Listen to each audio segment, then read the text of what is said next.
Bienvenidos a las pláticas para papás y padrinos.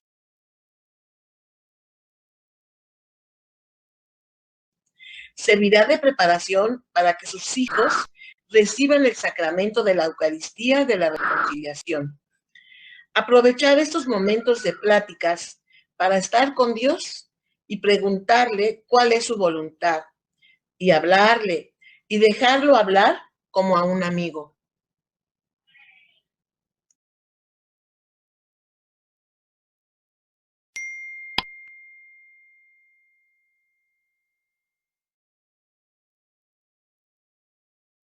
Muy buenas tardes, padres de familia.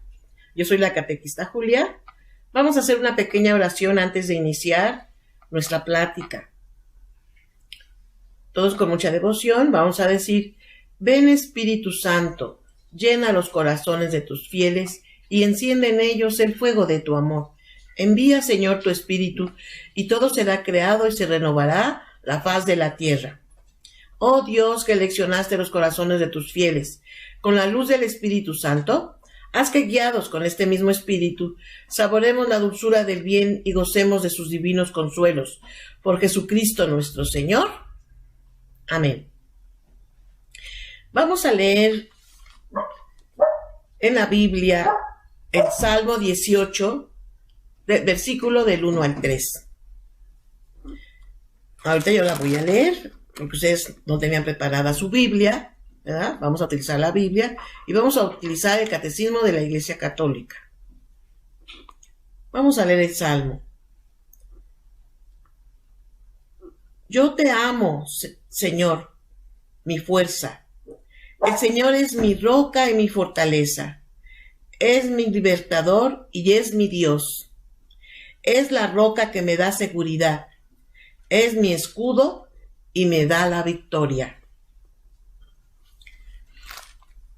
Vamos a hacer un pequeño canto. Nosotros sabemos que el amor de Dios es tan grande y tan maravilloso, ¿verdad? Que tenemos este canto muy bonito y lo cantamos todos. El amor de Dios es maravilloso, el amor de Dios es maravilloso, el amor de Dios es maravilloso. ¿Cómo es el amor de Dios? Grande es el amor de Dios.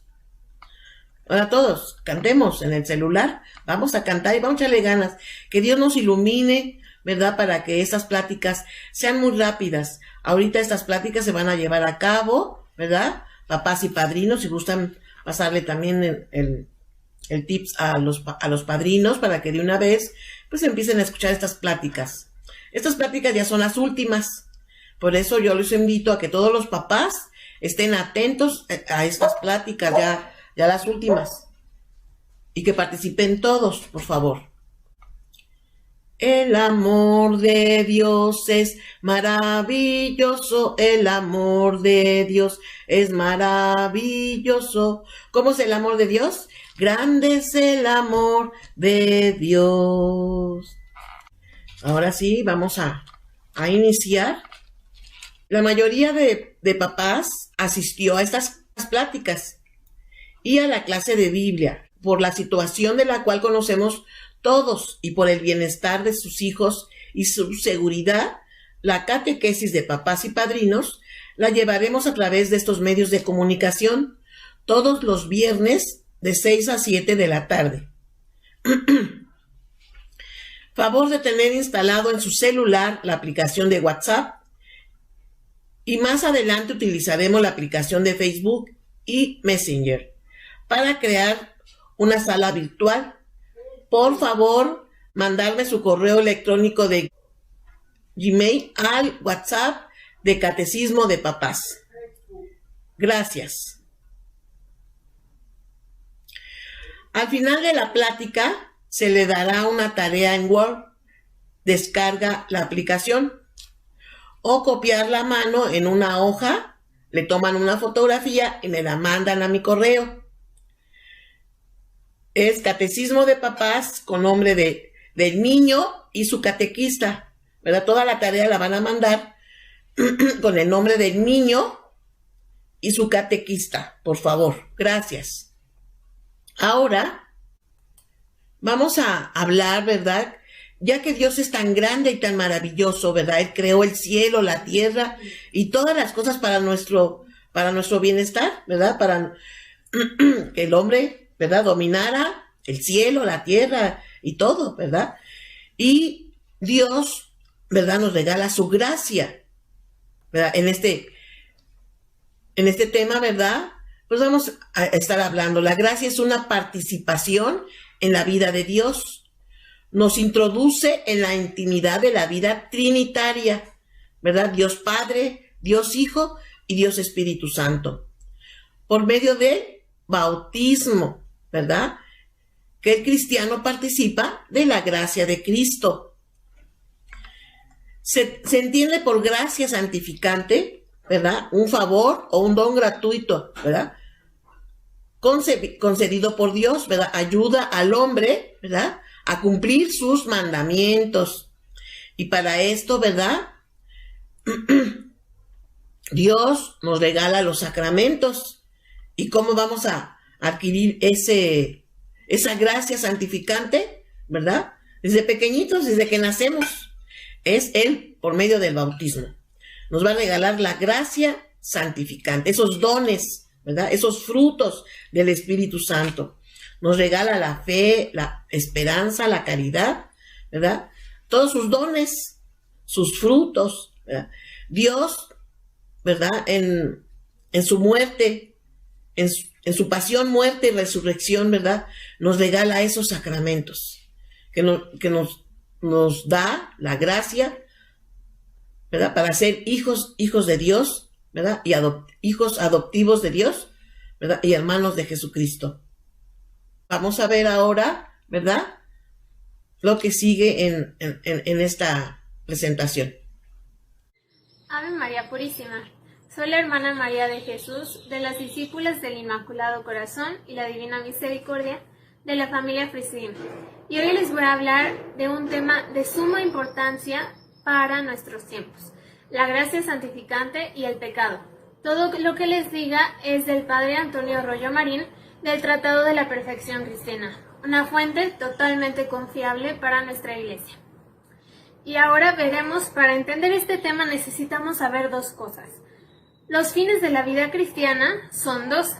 Uno es el fin último o absoluto, que es la gloria de Dios, y el otro es el próximo o el relativo, que es nuestra propia santificación. De ahí la importancia de estos temas, porque ¿cómo nos vamos a santificar si no sabemos lo que es la gracia santificante y el pecado? Bueno, empecemos hablando de la gracia santificante. La gracia santificante es el principio formal de toda nuestra vida sobrenatural. Es una cualidad sobrenatural inherente a nuestra alma. Esto quiere decir que no es propia de nuestra alma, no es esencial, que nos da una participación física y formal, aunque análoga y accidental, de la naturaleza misma de Dios, bajo su propia razón de deidad. Es decir, que participamos de su divinidad, nos deificamos de alguna manera. Y ahora, ¿por qué la gracia santificante es sobrenatural? Porque es aquello que nos eleva y constituye en el orden sobrenatural. En cuanto a sobrenatural, está 1000 veces por encima de todas las cosas naturales, trascendiendo y rebasando la naturaleza. Y entonces nos hace entrar en lo divino e increado, que es lo más elevado. Santo Tomás ha podido escribir que la más mínima participación de la gracia santificante en un solo individuo supera y trasciende el bien natural de todo el universo, para que entendamos la grandeza de lo que es esta gracia santificante. Y como el amor se complace en aquello que se le asemeja, de ahí que la gracia nos eleve en cierto modo al rango de Dios. Nos deifica mediante una participación formal de su misma naturaleza divina. Y ahora, ¿cómo participamos de su divinidad?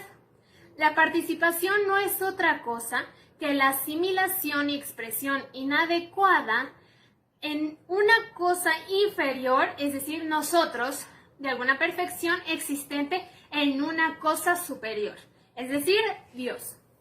Y ahora, ¿qué significa participación análoga? Bueno, significa que la naturaleza divina no se comunica unívocamente, como el Padre la transmite a su Hijo por vía de generación natural eterna. O sea, no es como la unión hipostática. El hombre, por la gracia, no se hace Dios ni por generación natural, ni por la unión hipostática, ni por nada parecido a esto, sino por una participación análoga. Y ahora, ¿por qué es accidental? Bueno, Santo Tomás nos dice que como la gracia está por encima de toda naturaleza humana, no es posible que sea substancia o elemental a mi alma, no es propia de mi alma, sino una forma únicamente sobreañadida o accidental. Y ahora, ¿cuáles son los efectos de la gracia santificante? Tenemos varios. El primero es darnos esa participación divina de la que ya hablamos, de la cual derivan todos los otros efectos. El segundo es que nos hace verdaderamente hijos adoptivos de Dios. Por eso, Cristo es hijo natural por la unión hipostática, pero nosotros, nuestra filiación es adoptiva, que no quiere decir que no valga. Número 3. Nos hace verdaderamente herederos de Dios. Este efecto deriva del segundo, que es ser sus hijos adoptivos, porque como dice San Pablo en consecuencia en Romanos 8:17, si hijos, también herederos, y esta herencia es infinita porque Dios es infinito. Y número 4, nos da la capacidad de merecer el cielo a título de justicia. Sin la gracia santificante no podemos merecerlo. Número 5, nos hace hermanos de Cristo y coherederos con Él. Es decir, que nos hacemos como familia de Dios por esta gran participación en su divinidad. Número 6, nos hace justos y agradables ante Dios.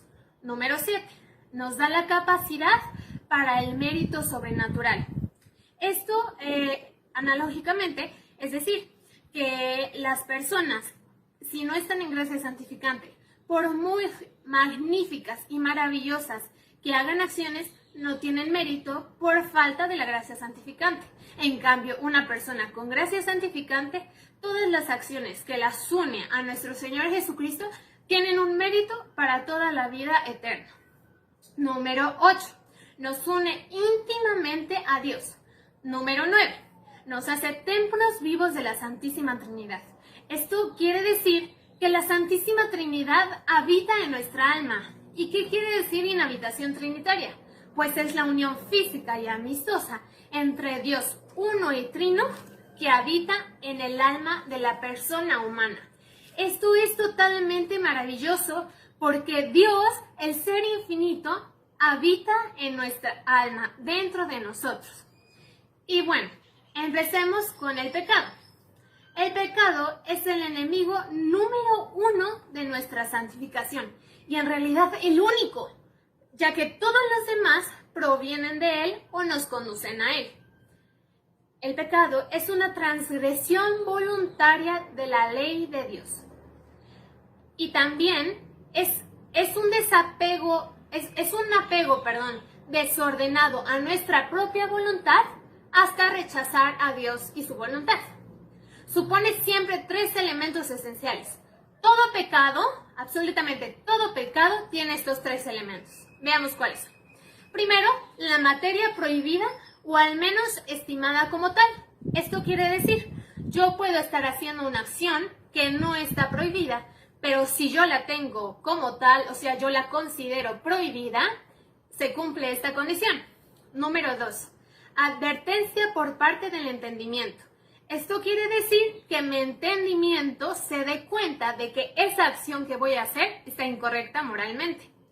Y la tercera, consentimiento o aceptación por parte de la voluntad. Esto quiere decir que mi voluntad acepte hacer esa acción.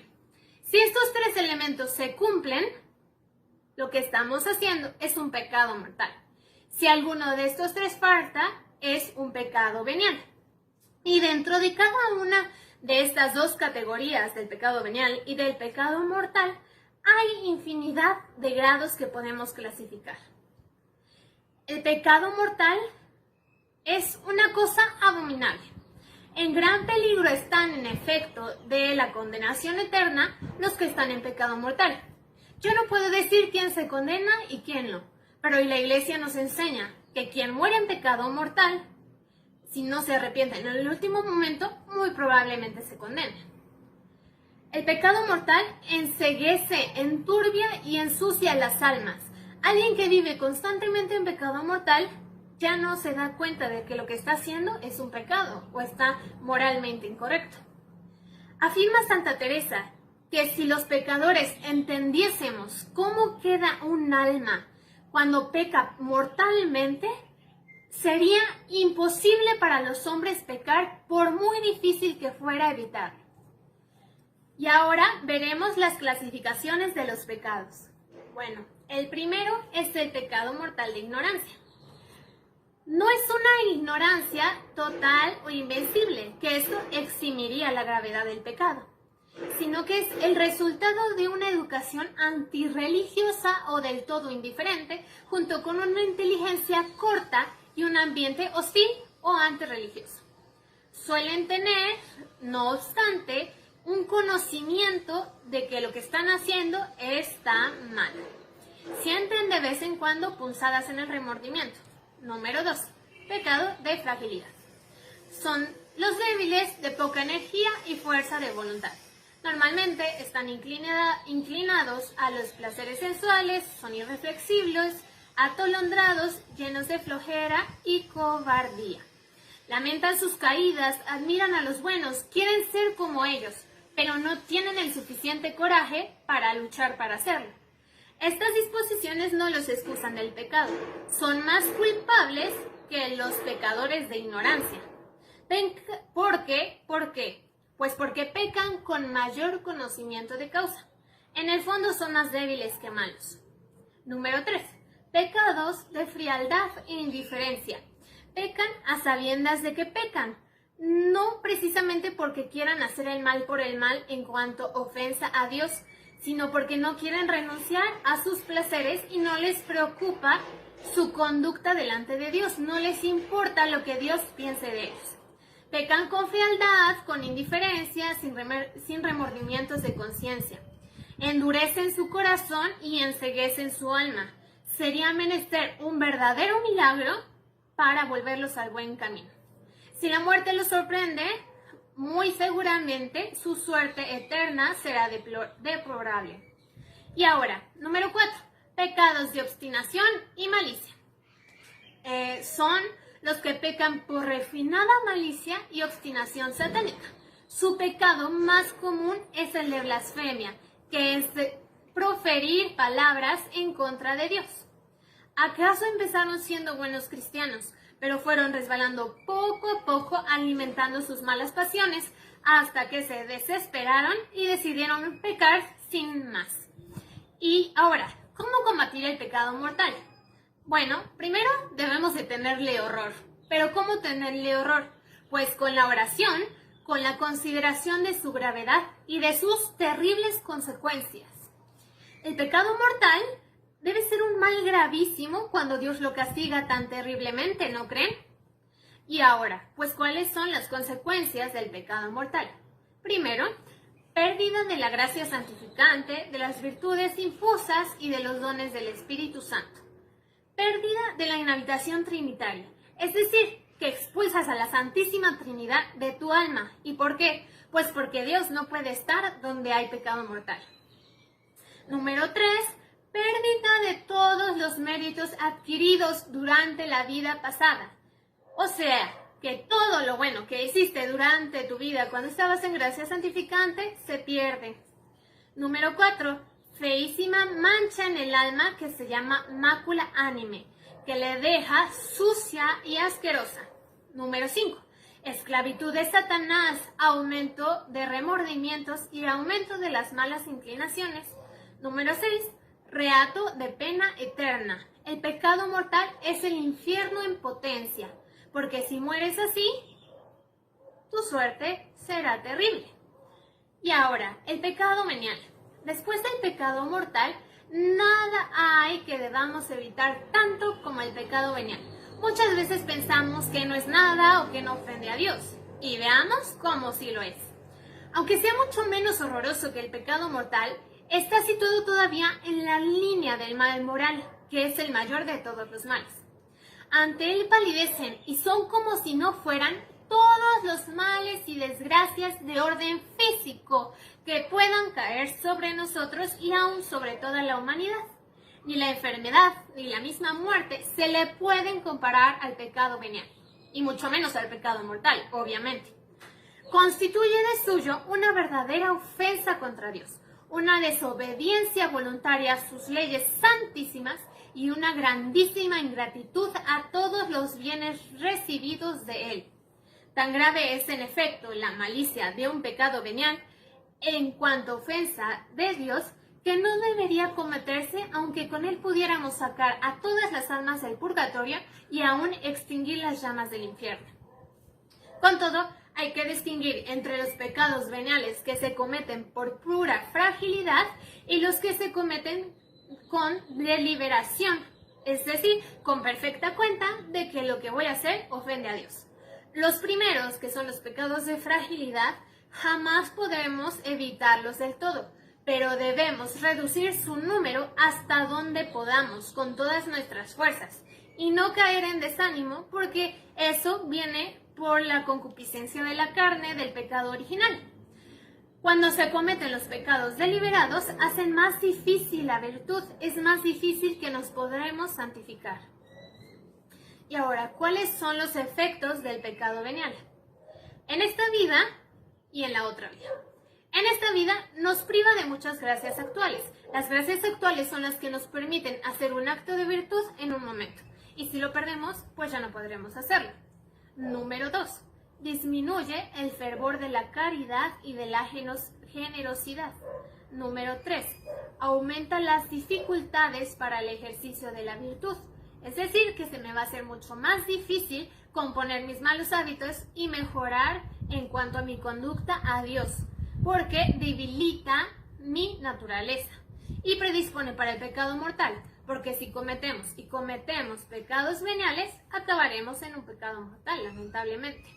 Y ahora, en la otra vida, en el purgatorio, pues la única razón de ser de las penas del purgatorio es el castigo y la purificación del alma por los pecados cometidos en la vida pasada. Y en el cielo tendrá una repercusión eterna. El alma tendrá en el cielo una gloria menor de la que hubiera podido alcanzar. Y lo peor es que dará una gloria menor a Dios por toda la eternidad. Y ahora, ¿cómo combatirlo? Pues teniendo horror a Él, volver a la carga una y otra vez, luchar y no desanimarnos, no tomar aire, porque si tomas aire, el demonio agarra fuerzas y te va a derrotar fácilmente. Hay que ser muy fieles en los exámenes de conciencias particulares y generales. Hay que hacer más sacrificio y más oración. Hay que tener recogimiento exterior e interior, es decir, tener la mirada puesta en Dios aunque yo esté haciendo otras cosas o esté en mi vida diaria. Y recordar el ejemplo de los santos, que se hubieran dejado matar antes de cometer un solo pecado venial. Bueno, con esto vemos la gran importancia de la gracia santificante y del pecado venial y mortal, y cómo es necesario que los combatamos para nuestra santificación y para llegar al cielo. Bueno, les deseo que el Inmaculado Corazón de María sea su refugio y el camino que los lleve a Dios. Favor de ver el video, y la tarea será escribir lo que más les gustó, lo que más les quedó en su corazón, ¿verdad? Lo van a enviar en el correo. Gracias.